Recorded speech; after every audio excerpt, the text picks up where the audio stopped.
The following podcast has been rated PGN. Parental guidance is neglected. Boy, it's been a long time since we've had a little father-son chat. I am your father. Father, if you can hear me, I failed.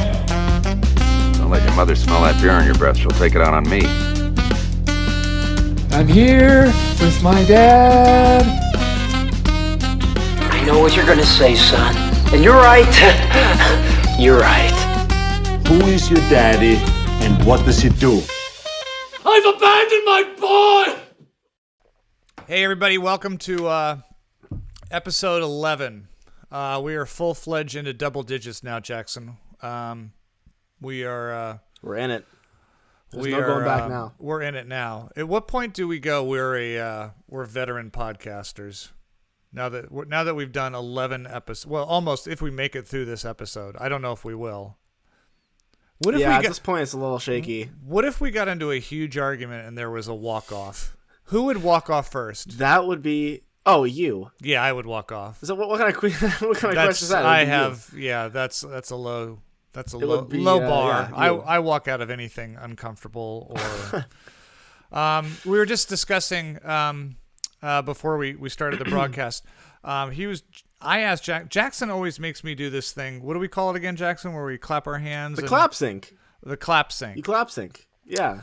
I don't understand. I don't pretend. I'm a snobby actor, so I don't pretend to understand audio. I would explain it. But I feel like I'd lose all of our audience retention if I did. So I'll keep that information to myself. To pull back the curtain a little bit without getting into what it means, for some reason, before we start recording every episode, Jackson and I have to clap our hands in unison, and somehow that makes the show magically better.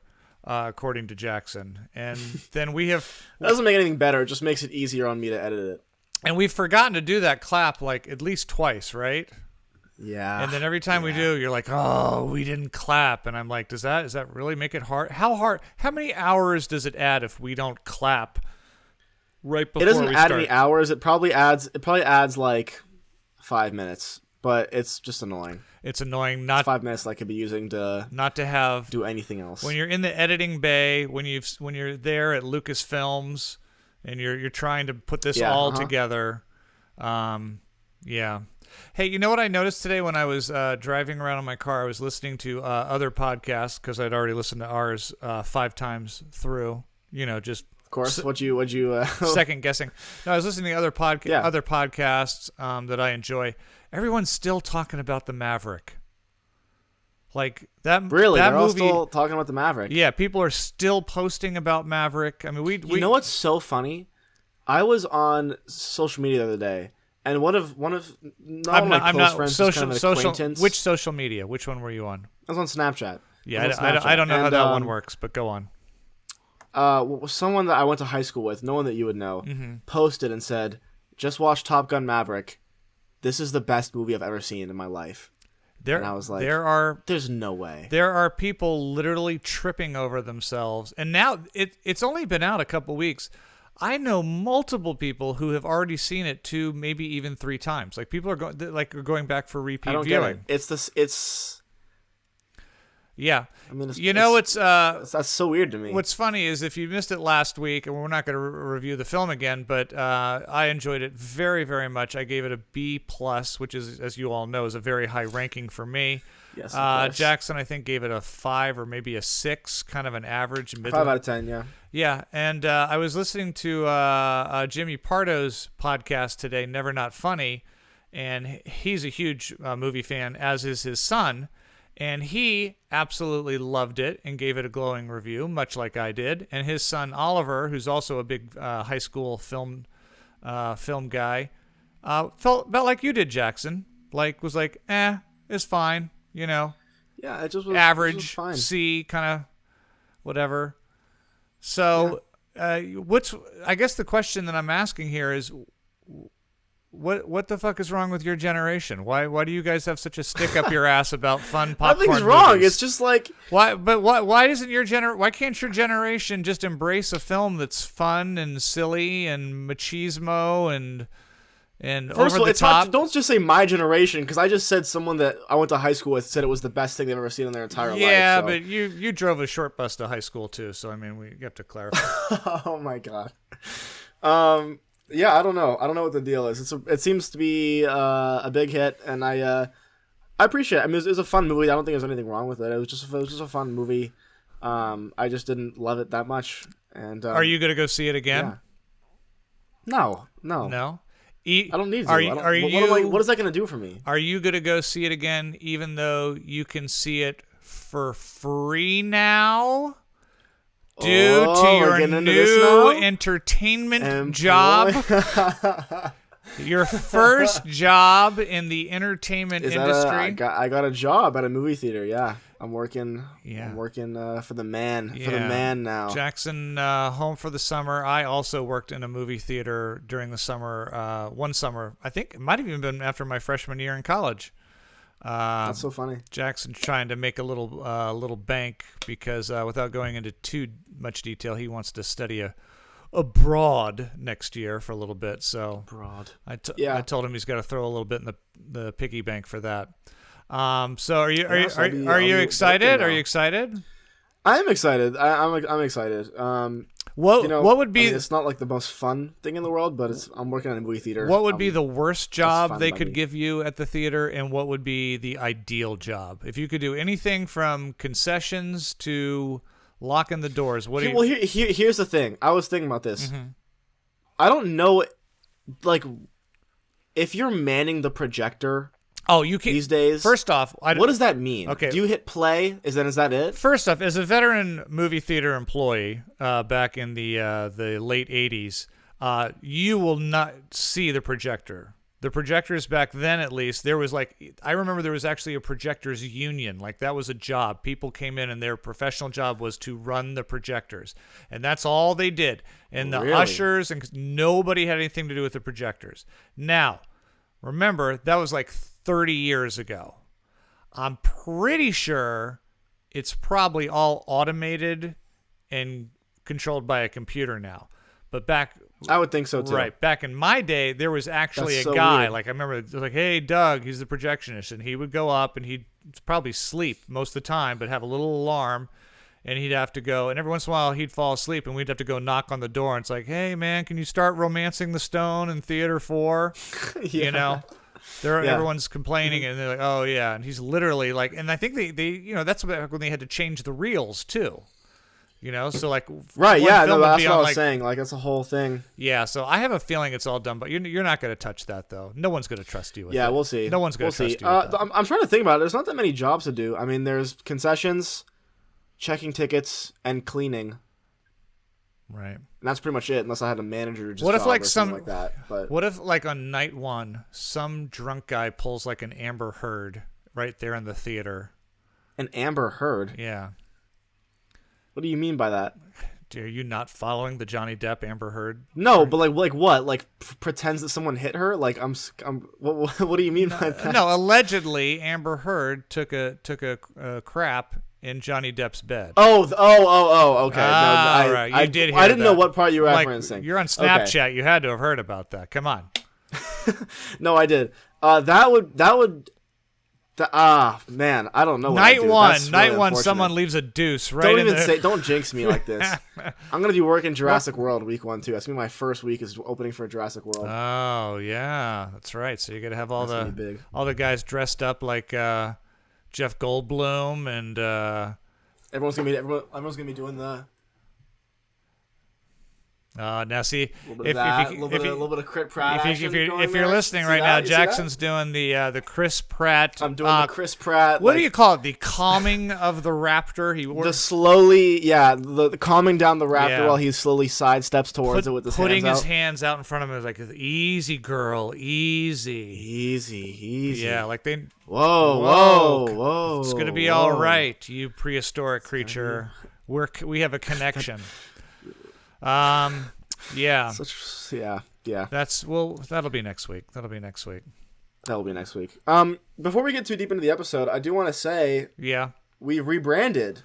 By the time this comes out, we'll have rebranded. Yeah, enjoy our new graphics. We have new graphics. Yeah, thank you to my buddy Jake from the Good Enough podcast. Oh my God, here you go. Let's push what the do you want other to do? podcast. Not mention the guy who just for free rebranded our podcast without us asking. What's the name? What's the name of the podcast again? Go ahead. Get your podcast called the Good Enough Podcast. But also check out Jake's personal YouTube channel because he works very hard and he worked very hard to do this. Hit him up at a bucket of Jake. He's a good guy. Bucket of Jake. What is my biggest problem? What is my biggest problem with your other podcast besides the fact that I'm not involved? We don't have a theme. You never have a theme. I'm like, what do you? I know. He's like, hey, I know. He's like, hey, Dad, I'm going to be upstairs for a couple hours. First off, that podcast goes on for like, I don't know how long that podcast. That's because we have to do bonus episodes too. Oh my God, that's the whole thing. That's a hard 5-hour podcast right there. You're in for the long haul for that one. But every time he goes up, I'm like, hey, what are you guys talking about tonight on the Good Enough podcast, now available on all major platforms? See how I push it for you? Nice. That was good. I go, what are you talking about? He goes, I don't know. I said, well, do you have like a theme or something, a launching thing? No. I'll be like... Well, sometimes we have things we know we have to talk about. Like if someone big drops an album, we'll talk... Because it's loosely based around music. It's mostly music, So we'll talk about music. Yeah. But then, like, last episode, we spent the entire episode ranking cereals. So it's like, it goes anywhere. You ended up ranking cereals.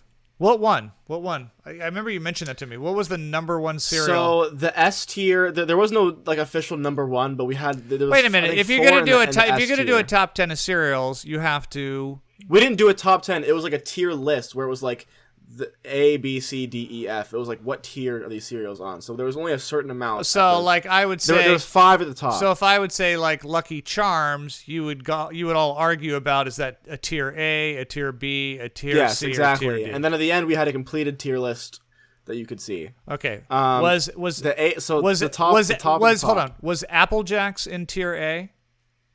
Jake fought so hard for Apple Jacks, but me and Luke were not having it. Was Apple Jacks in the top tier?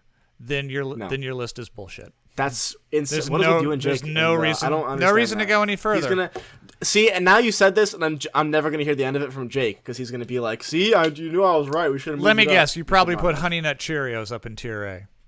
Oh, of course. You guys are. That was we all you're agreed idiots. on that. You're idiots. That's S tier. That's S tier cereal. You're complete idiots. Complete idiots. Oh my God! All right. You know Can we nothing start talking about movies? cereal, I can't do this right now. This is. And see, maybe I'm gonna walk off now. This is gonna be the end of it. See, that was the goal, to try to get you to walk off the podcast. To get me to walk off. Also, we'll get into movies. How are you feeling?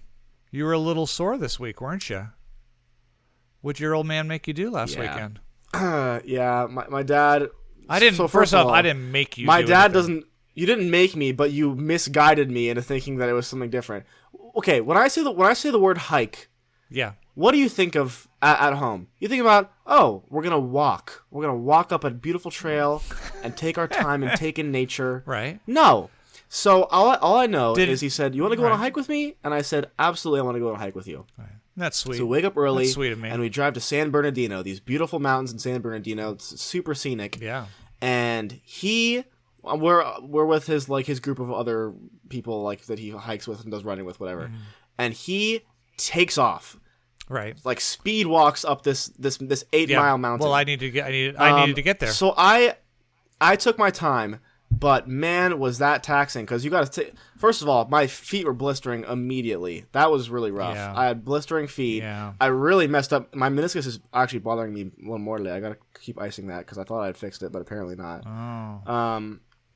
I messed up my knee, and then we ran down it. Which is running is not in the definition of a hike, by the way. Mm-hmm. You don't run, but it's on a hike. But gravity, it pulls you down. But that's not always the case. Right. Well, I probably ran like 60% of the way down, and then the last little bit I was really gassed. You were gassed, yeah. How many miles was it round trip? Do you know? Do you have any idea? 16. 16-mile hike. Miles. And how high? What was our highest elevation? I don't remember. I don't remember. We were way above the clouds. That's all I know. Yeah, I could see the clouds from where we were at. About 10,500 up. That's a lot. Yeah. That's a lot. Wow. Yeah, that is a lot. And you just complained the entire time, didn't you? That is not true. That is so not true. No, you didn't. You didn't. I was such a trooper. I complained a little bit at the top because my feet were bleeding. Yeah, and then we had to do a little triage. It was actually a really beautiful. Yeah, hike, though. it was. But you're right. It wasn't like it took us a good half of the day. So. Yeah, you're a trooper. I'm glad you're feeling better. You said your knee's bothering you, so. Yeah, it started bothering me a little bit today, but I'll figure it out. Yeah, look at you. I'll get through it. You're young. You guys, your leg could. I'm young. I've got time. Your leg. What are you implying? Your leg could fall. Your leg could fall off, and you'd grow another one. That's true. That is true. Oh, Privileges of youth. Privileges of youth. It's the PGN podcast. If you don't know by now, it stands for Parental Guidance Neglected, which is pretty much the way I raised Jackson, which explains all of the posters behind you that are some kind of anarchist. I don't know. I see Bowie. Anarchist. I see Stranger Things. Oh, yeah, Bowie up there. Yeah, you got a few cool ones. Graceland. Yep. Bare Naked Ladies. Simon, yep, you're all over. Beatles. You're all over. You're an eclectic little kid. I'm going to give that to you. Yeah. It's we talk whatever comes up, and of course, movies is our theme because every podcast should have a theme of some kind, not just three guys rambling for 5 hours about cereal when they don't even know what they're talking about.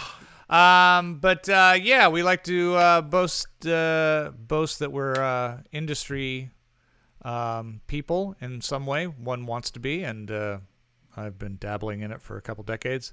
And we both love the films. We'll get to our new films. It was not a big week of films in theaters because everyone's staying away from Maverick. People are just going to see that in droves still selling out. It's crazy. But one of the things we do is every month we let each other pick a film that we have wanted to see but have not seen. And we both watch it and give our thoughts. This could be a classic. We've done everything in the past from The Apartment with Jack Lemmon to, what was the last one? Oh, Portrait of a Lady. Portrait of a Lady on Fire. On Fire. So we've kind of run the gambit. It was Jackson's week to pick a film. His choice was a 2009 film that I had never heard of, or I think I maybe just in passing, like the title sounded familiar. From director Gaspar Noé. Gaspar Noé. It's called Enter the Void. I'm going to leave it right there. I'm going to let Jackson talk about the film. I have a lot to say.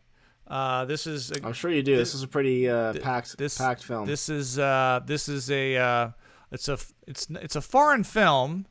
It is a French director. It is a film financed by the French. Shot in Tokyo, but acted mostly with American actors and in English, with obviously a lot of Japanese sprinkled in. Jackson, your thoughts on your pick this week? Enter the Void. Yeah. So first of all, for the people who haven't seen it, I'll just give like a brief little rundown of what Enter the Void is about. Oh, are you going to tell us what it's about? Yeah. Oh, good, because I can't wait to find out. Oh my God! How did this go over your head? This is such an easy movie to understand. No, I understood. I understood it all right. So the Enter the Void was written and directed by Gaspar Noé after he read the Tibetan Book for the Dead. So essentially, what the film is what it would be like if you were to die from the perspective of the Tibetan Book of the Dead. We follow a couple main characters. They're pretty troubled people. We have obviously the entire film was filmed from the perspective, the POV of the main character. What does that mean? Explain POV, Jackson, for our four listeners. So while he is alive, first of all, I'm gonna look up his name, so I'm not just saying he. Remember what his name was? Norm something. Oh, you mean the character? I don't know. Let's just call him the drug dealer. He was a drug dealer and an addict. He's a drug dealer and an addict who does lots of psychedelics. So the movie starts, and this entire opening sequence is him doing DMT, and it's literally a POV shot. So it's like you, the camera, are him. You're seeing the world through his perspective. You're like, if this is a camera, you can see him like lighting up from here.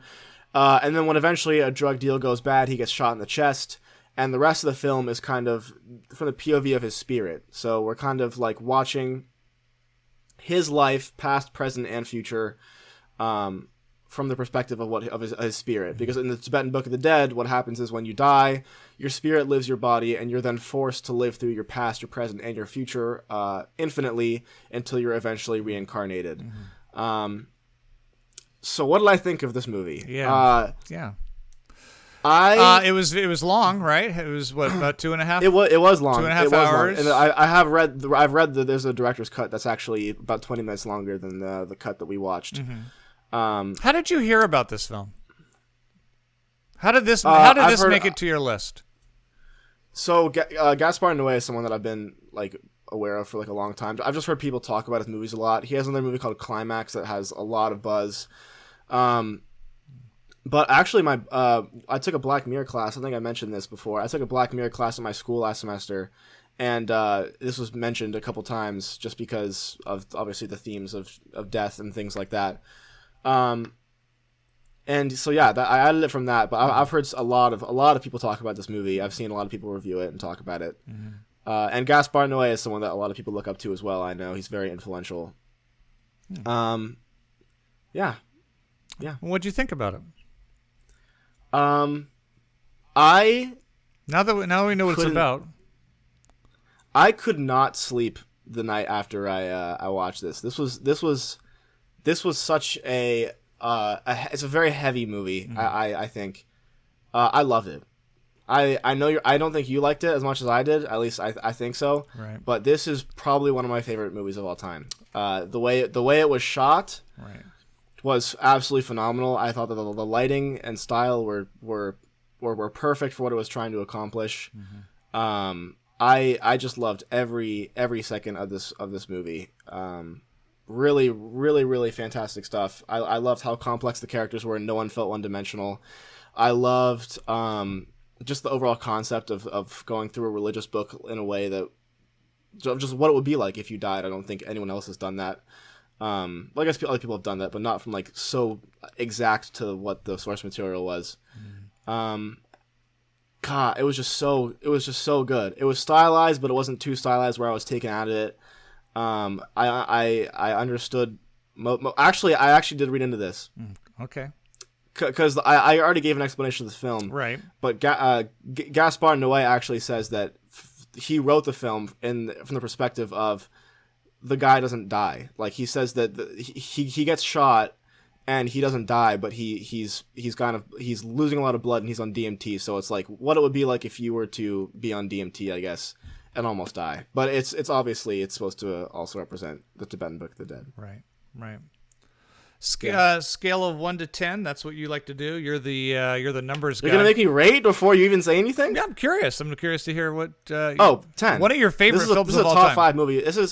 This is a top 5 movie that I've ever seen. This is a 10 out of 10. 10 out of 10. 10 out of 10. This is absolutely a 10 out of 10. Wow. Okay, so you really, really enjoyed it. I loved it. Obviously loved it. One of your favorite films of all time. Yeah. Oh yeah. Okay. Let's see. So, my thoughts are probably a little different than yours. I knew I was in for something different when the opening credits for the film flash. Oh yeah, I forgot to even mention that. The opening credits of the film flash so fast that there's no chance to read any of it. And while it's playing, the credits just flashing like a strobe light almost, like, production company starring, but the name of it, the director, the cinematographer, like that kind of so fast. There's this pounding cacophony of sound and noise behind that, and I found it to be one of the most irritating openings of a film I have ever seen, and I hated the opening credits. But then the movie started. Once that 4-minute bit was over. And then I realized that was probably the best part of the film. I could not have hated this movie What? Anymore. No. Not only. No. Don't do this to me right now. Listen, I listen to you. Not only did I completely hate this movie, this, in my opinion, was one of the most pretentious, unentertaining, and horrific films of all time. That is an insane take. That is an insane take. I don't think I could have hated this film anymore.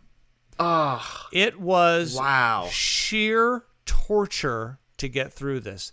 There are sequences when he is tripping on DMT that literally are like watching it is a kaleidoscope on the big screen for like 10 he's tripping on DMT. minutes. So for 10 minutes, I'm watching nothing but a kaleidoscope of light shimmering by.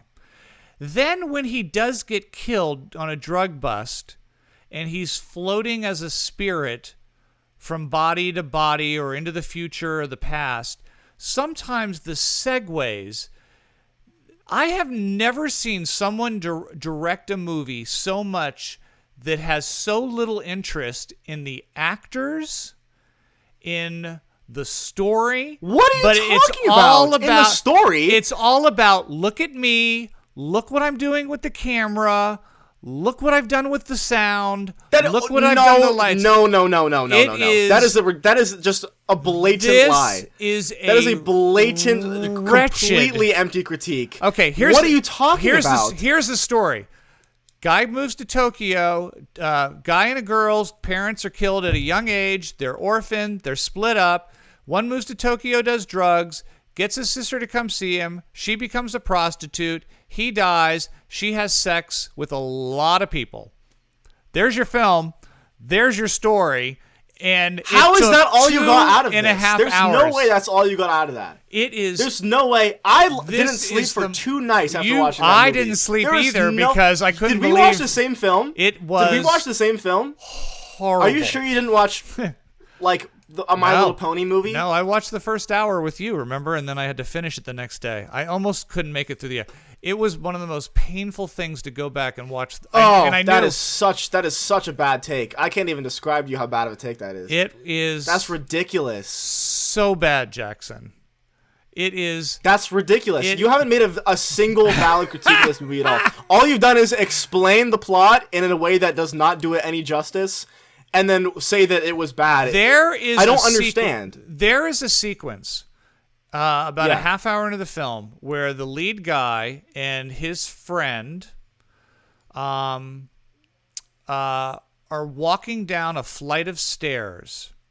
And by the way, it must have been the longest flight of stairs. And the entire shot is a steady cam behind the head of the main actor, following them down. First off, the first half hour, the camera work was so nauseating. It's like Cloverfield. It's so impressive.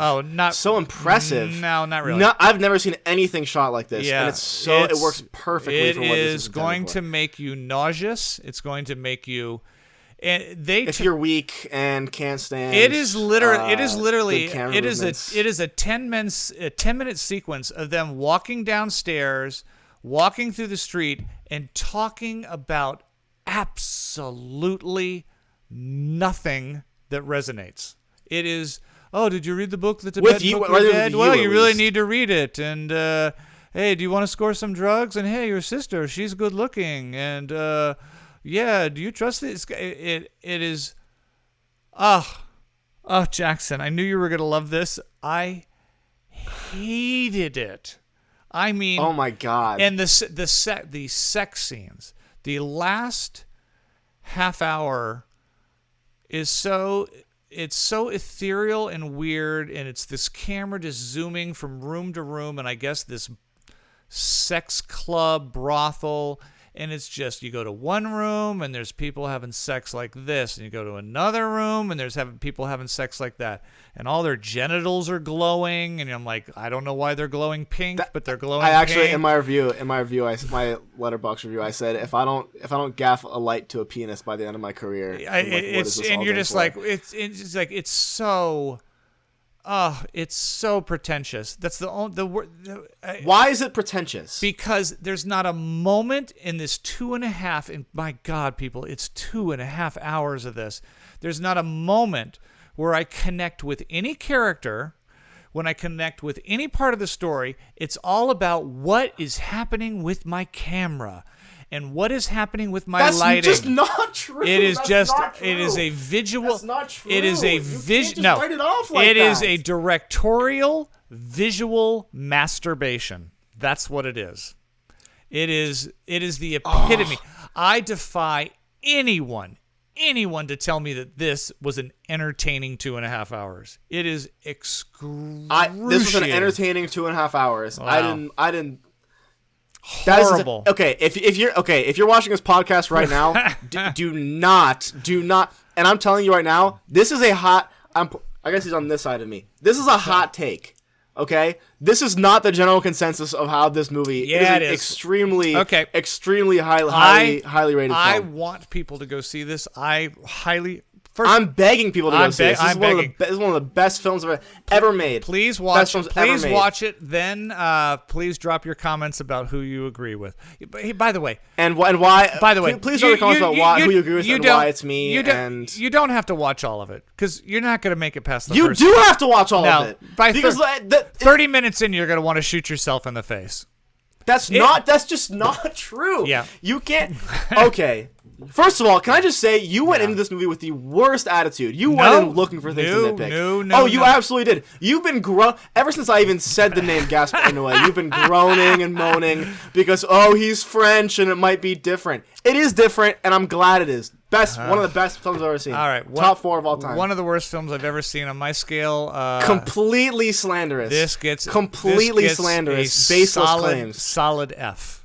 Solid F. Oh my God! No way! No way! One of the worst films. Oh my gosh!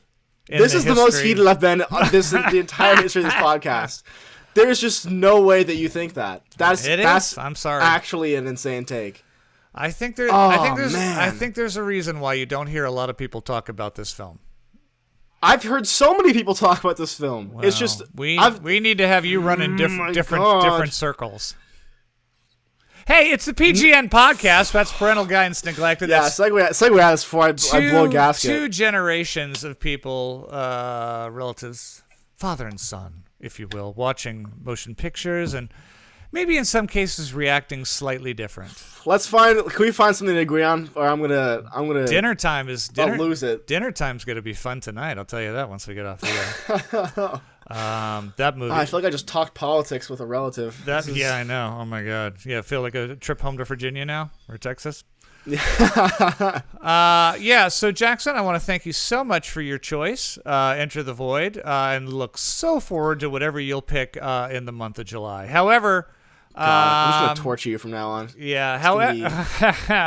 However, this week it is now time for you guys to pick a film. Before we get to our next movie review, we tell you guys to pick a great film and a really, really shitty one for us to watch too. We'll watch the great one if we haven't seen it, and then we will watch a bad one as well. But this week we're going to watch a good film, and I can't believe we're doing this, but we're going to pick. Jackson doesn't even know yet because I've been siphoning through. Not ciphering. I've been siphoning through all of the choices you sent in. This pick this week comes from Theo and Juliet. They are actually headshot photographers that shot pictures of me years and years ago, and I keep in touch with them online. Nice. I believe they're living over in England right now, or at least they were before the pandemic. Super sweet couple. They gave us some real stinkers, but they did recommend a film that I feel like we probably should see. I can't believe I'm doing this. It is a foreign film.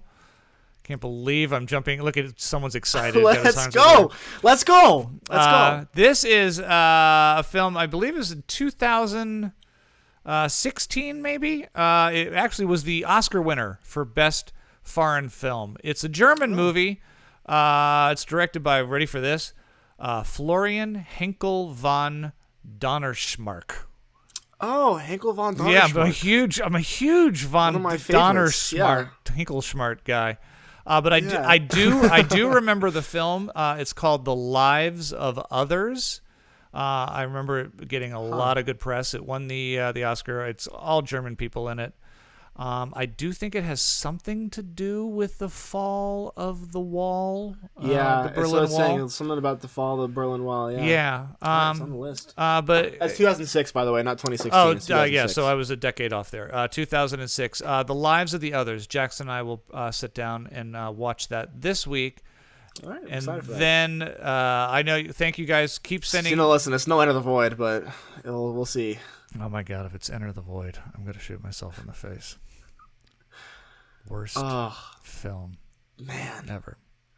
All right, what's next? Hey, so we did not go see Top Gun again, and there really wasn't a big release of movies this week, but they did release a couple art house films this week, both of which we saw.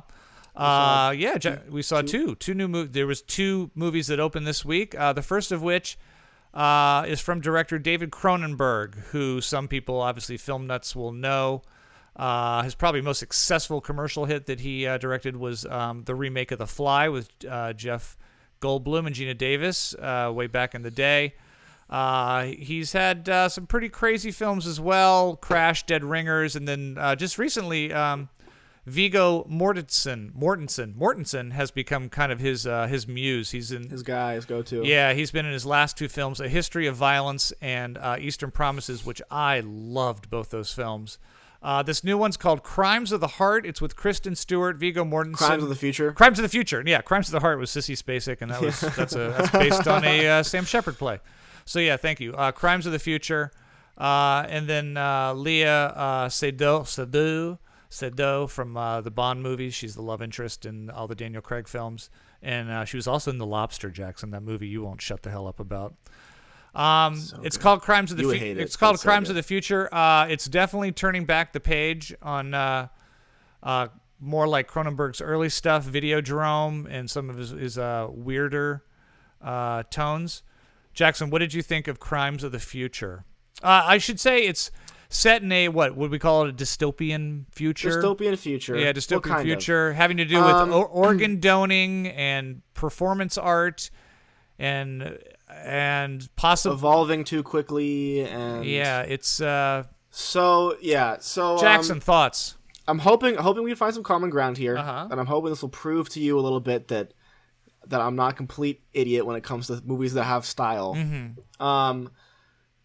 So this movie was really confusing to me because it felt like it was trying to be a lot of different things without being anything at all, because there's a lot of different aspects to it. You have the aspect of, first of all, let's just look at the world that's been created here. So it's the future. Yeah, it's the future, and people are starting to evolve quicker than usual, and so as a mechanism to keep people from becoming impure or inhuman, there is a new, I guess, criminal organization from the government that is prevents people from getting too far evolved, too far along.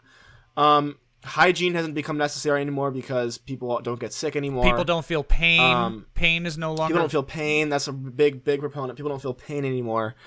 And then they're growing new organs. Just Viggo. I think just Viggo. People. I guess people are growing new organs, but Viggo Mortensen's character is doing it at a very rapid pace. Right.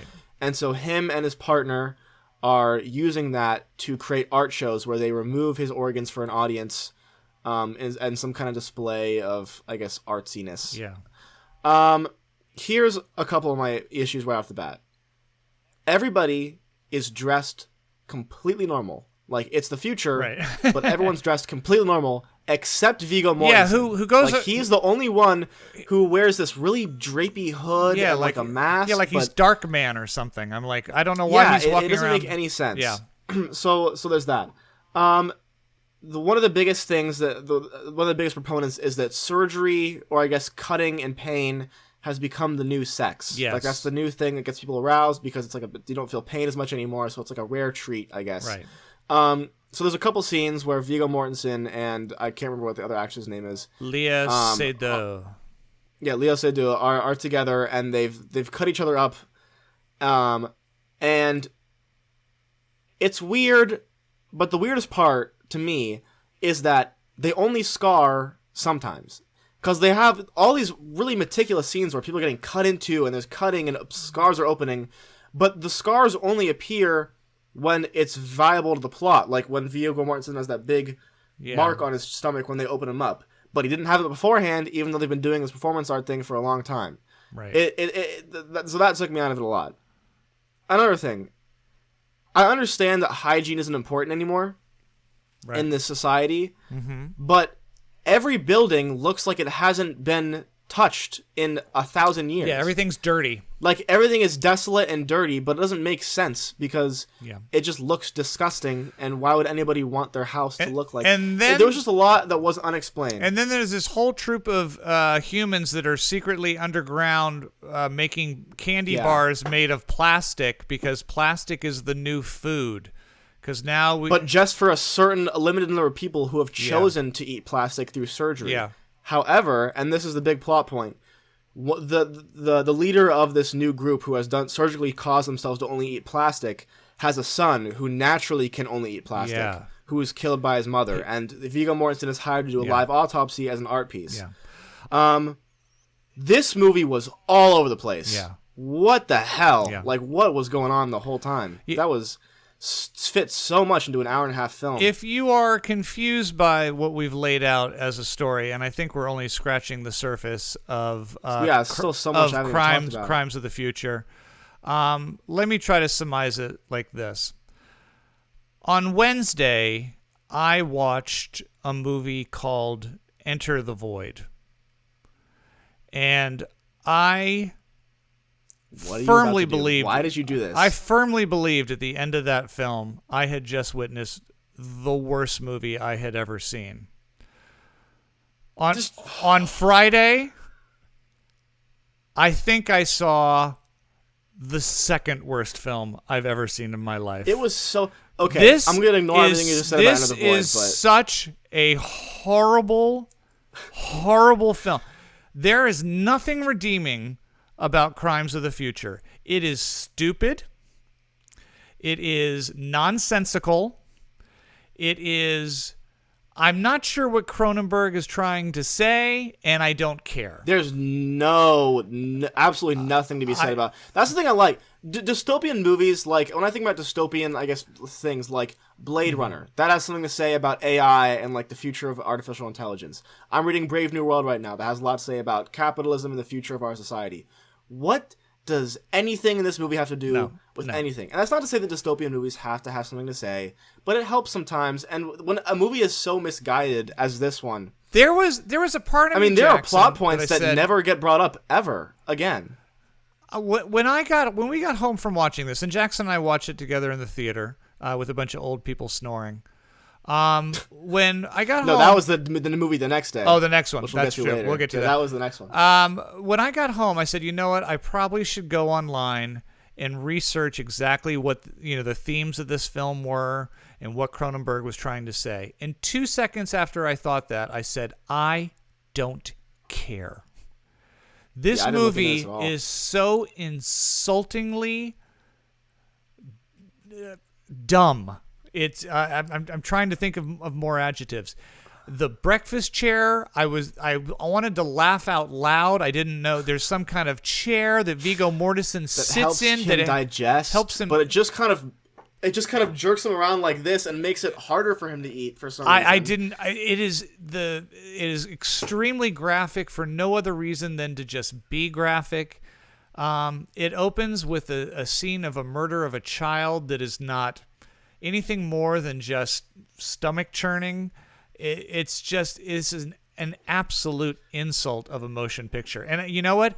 I think you told me, Jackson, you read somewhere that this was the longer version of a student film that he did ages ago. It was. It has the same title as a student film we did ages ago, but the plots are completely unrelated. Very different movies. It felt like a student film. It felt like no slam to you, Jackson, as a student, but it felt like a really, and here's that word again, pretentious. This was pretentious. I told Jackson, who's never seen a Cronenberg movie before, I said, there's something about him. He is either I cannot stand his films or I love his films. And this is easily the worst film he has ever made, and one of the worst films, I kid you not, of all time. This is a grade F. If Enter the Void got an F, Crimes of the Future gets an F-. That's such a... why do you got to stop bringing up Enter the Void? We're past that. We're past that. I'm pushing out... I'm just trying to move that section of the podcast out of my head. I'm going to compare that to everything top 4 movie of all time, by the way. No, so just 2 things before I get my score. First of all, there is a completely side plot that pops up about halfway through the movie where 2... repair people for the surgical instruments that they're using start murdering people, and they never explain who they are, or why, what they're doing, why they're there. Nothing is explained. And the worst part of this whole movie is that it just stops. Yeah, the ending. I think I speak for both of us when the credits rolled, and I felt like I was watching Everything Ever All at Once again, where I was like, this is a bit, right? Like there's more. Nope. Because so much was unexplained, and it just wasn't. This was a what I call a bad movie. This is what we in the industry call a bad movie. Bad, very bad. Yeah, F-. What's your grade? I'm going to give Crimes of the Future a 3 out of 10. That's kind. That's very kind. I know. I did like some of the production design. I give credit for that. I thought the cinematography was all right, but wow.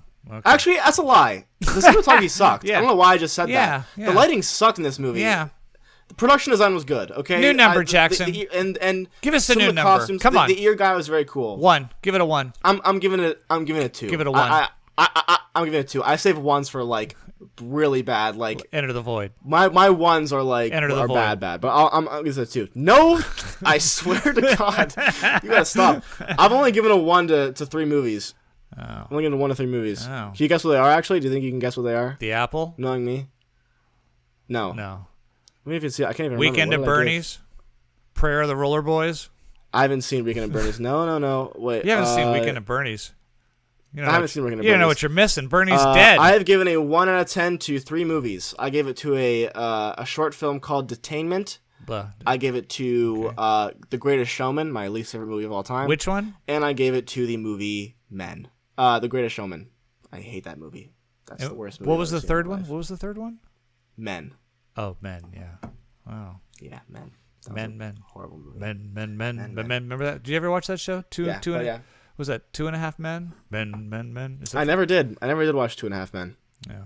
I don't even know if that's... Did I talk about Twin Peaks? I'm watching Twin Peaks, guys. I'm watching Twin Peaks right now. Jackson started watching the TV show Twin Peaks, and he's like, this is so good, Dad. And I'm like, yeah, it is. Get ready for it to suck. And he keeps going, no, it just keeps getting better and better. I said, and it will eventually suck. And it will get so weird. You say that, but you also just called one of my favorite movies of all time the worst movie I've ever seen. So we're not exactly on the same page. All right, well, you explain after you watch all of Twin Peaks, you explain to me what's going on, because David Lynch is out of his frickin' mind. I probably won't be able to. No, you won't. You won't know what's going on. We'll see. I'm keeping an open mind. Hey, there was one other film that opened this weekend. It was called Watcher. It's from a director named Chloe Okino, I think. I think this is probably her first big screen film. I haven't heard of her before. It has a new upcoming actress named, I think it's Meka. Gwen Stefani? Oh, man, she looked like Gwen Stefani. I leaned over at Jackson. I was like, I remember seeing the trailer, and I said, I think Gwen Stefani's in a thriller called Watcher. And then I looked it up, and I'm like, no, it's some actress named Meka Monroe, I think. Makey Monroe or something like that. And not to discredit her, I'm so sick and tired of these actresses coming up with these pretentious first names that we have to figure out how to, what happened to Deborah, or Jane? Yeah, what's up? What's up with that? Rachel. Why does everything have to be? I'm like, I don't even know how to say your name without you telling me. It's Miyakiaka. Yeah, so I think it's Mike. Something Monroe, who I just researched and found out she used to be a professional kite surfer. So I don't know how she wandered into this. Oh. But this was pretty brief, about an hour and a half. It is a thriller. It was described, at least in the synopsis that you can read online, as kind of a creepy noir type thriller. Would you agree with that, Jackson? First off, did it scare you? Yeah. Did it scare you? No. I was a little bit surprised. It was suspenseful. I was definitely worried for her, but I don't think I was ever like, scared for. Yeah. Like, particularly scared. There was a lot of moments where I was like, oh, that I didn't expect that. I felt like we watched a very adequate film. I felt the same way. There's elements of, Rear Window. It's all about a girl being definitely stalked. A lot of Rear Window influence. Yeah, so I mean, it's not the first film to rip off Rear Window, and certainly won't be the last. There's a lot of, we've seen that plot twist before, where is she imagining all this, or is there really something out there to get her? And we won't give that away. There's also, there was a moment in the film too where, she's may or may not be being stalked by this guy, where they kind of make you as a viewer question, wait a minute, is she the one who's stalking him? Which I thought was a little clever to make you as an audience kind of go, clever. What if really this is, but it's a thriller. So, if he's not the bad guy, someone's going to be the bad guy at some point. There is a shot very early in the film where we see a gun, and both Jackson and I just turned to each other in the theater and went, "Yeah, I guess we'll be seeing that gun again later in the." Have you heard of Chekhov's gun? No, you said something like that. Chekhov's gun is that? Yeah, Chekhov's gun. It's the idea that if you show a gun in a movie, it has to be fired at least once by the end of it. Otherwise, the audience is going to leave unsatisfied. Oh, is that what Anton Chekhov said, the playwright? I think so. I think he must have. He didn't really have someone named Chekhov. Not a lot of guns in The Cherry Orchard or Three Sisters. It's not really his thing. So, someone named Chekhov invented it because that's the whole thing. Chekhov's gun. Oh yeah. So we saw the gun, and we're like, well, we'll see that again. Adequate. I wasn't bored with it, but I certainly wasn't on the edge of my seat. No, it kind of came and went for me. I mean, I don't think I was enamored with it, but I didn't hate it or anything. I think my biggest question would be, why?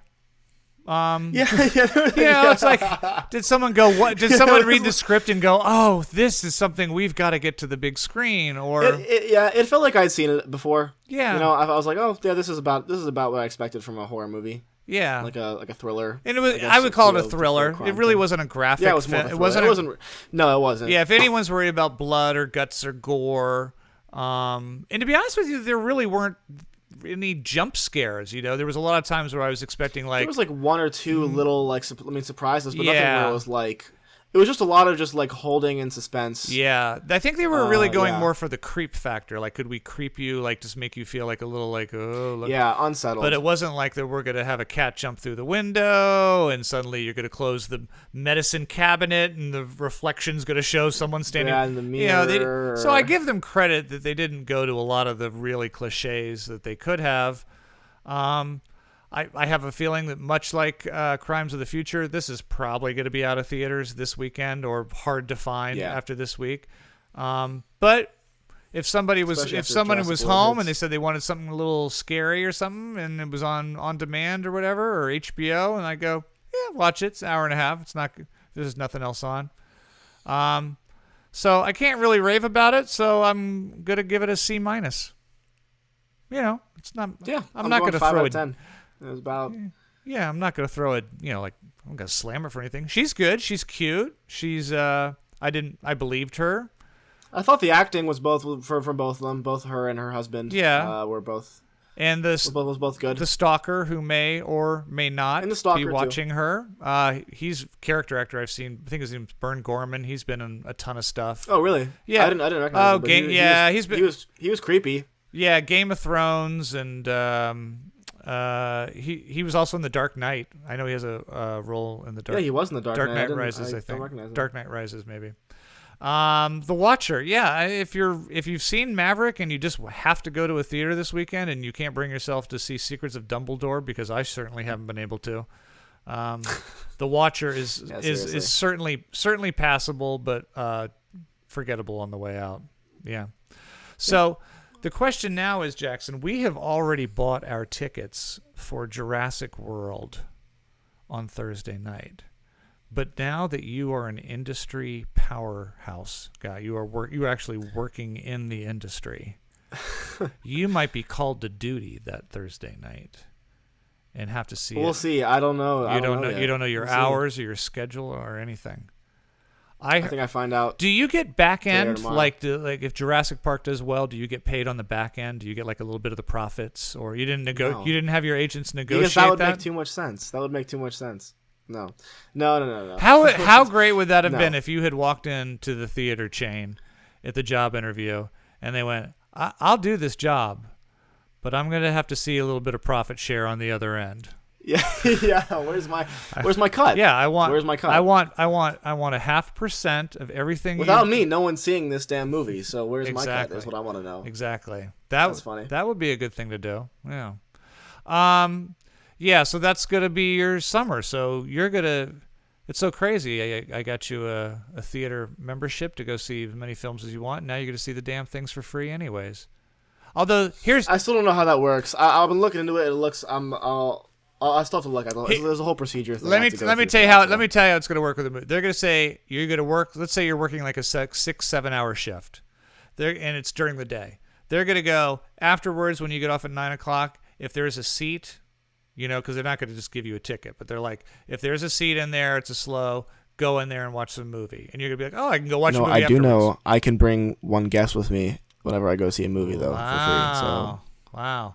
Do you think they're going to show Enter the Void on IMAX? Because if they did, I'd be first in line. Yeah. I'd pay for that. No, forget it. I'm not going to see it for free. I'll pay. You I'll pay would good be money first in line. theaters. I would be the guy outside picketing, asking that this movie be taken. Picketing? Picketing. I would be protesting. You are I would be protesting. You are that crazy. Film is being shown crazy. to anybody. I still cannot believe.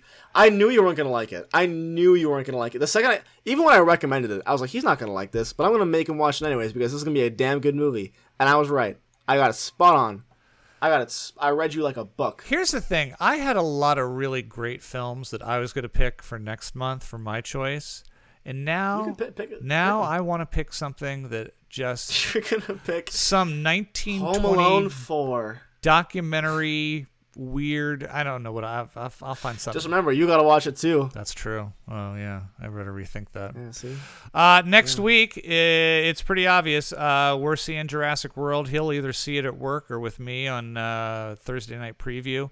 And are you at all excited about the next Jurassic World, Jackson?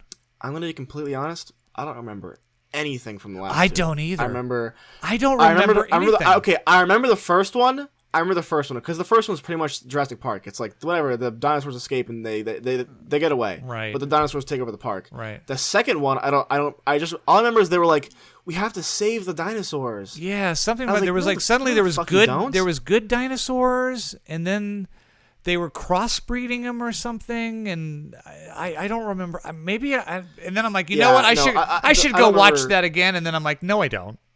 I'll just catch up. I'll watch a 5-minute recap on YouTube, and then that'll be good enough. For me. I'm not going to go sit through the whole. Yeah. Are you excited about the return of Jeff Goldblum and Laura Dern and the other guy, Sam Neill? I am. I think that at the end of the day, without even seeing it, I can already tell they're going to be my favorite part of the movie because come on, it's Jeff Goldblum. I have a feeling it's a tease. It's Jeff Goldblum. I'm going to make a prediction right now. I think it's a tease. I think they're hardly. You think they're barely going to be? I think everything that they are in the film you've seen in the preview. Zendaya and Dune. Yeah, I think it's. Really? That's unfortunate. I think it's going to be a lot of Chris Pratt again and Bryce. I Dallas think so Howard. Too. It'll probably be mostly Chris Pratt. Yeah, and the cute little kid and all about the Raptors, and because I feel like every time they show a clip of the three of them, it's kind of from the same sequence and scene. Yes, and then that's true. That is true. But I don't know. It's a prediction. I hope I'm wrong because you can't get it. Me too. You can't get enough Jeff Goldblum because they said Jeff Goldblum. I do remember they said Jeff Goldblum was going to be in the previous one, and he was for about 30 seconds. There was like I don't even remember him being in the last one. I completely forgot that. He did like one scene where he's testifying in court. Oh yeah. Yeah. I forgot about that. Yeah. See, even I forgot that part. Yeah. That's wild.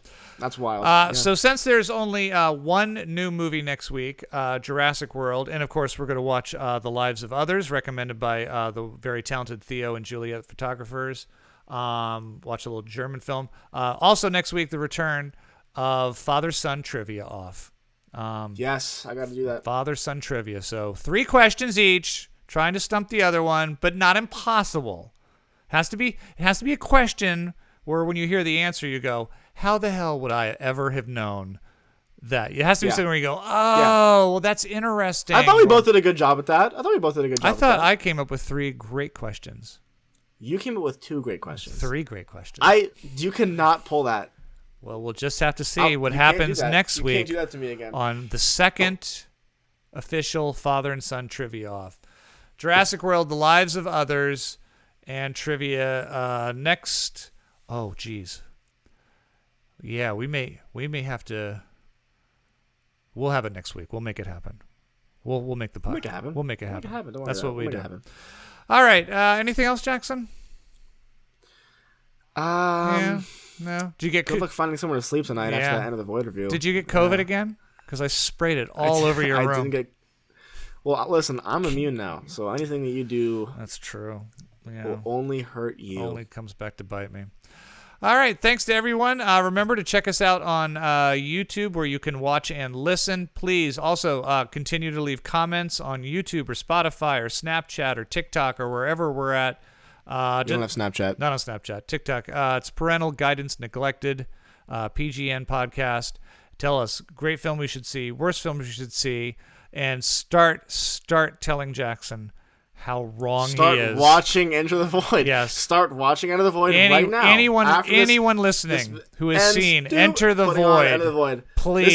This is me impersonating the viewer after they take our podcast. This is them putting in Enter the Void on their TVs to start streaming it. I defy any normal human being to make it through 30 minutes of that film without wanting to shoot themselves in the face. Most people have and love it. So that's you. Yeah. All right. Yeah. Check out your list of 100 top films from AFI. I don't think you'll see Enter the Void. Let's see. It's not showing up there, but listen. When has that ever been a good judgment of film? I guess that's true. I love you despite your flaws, son.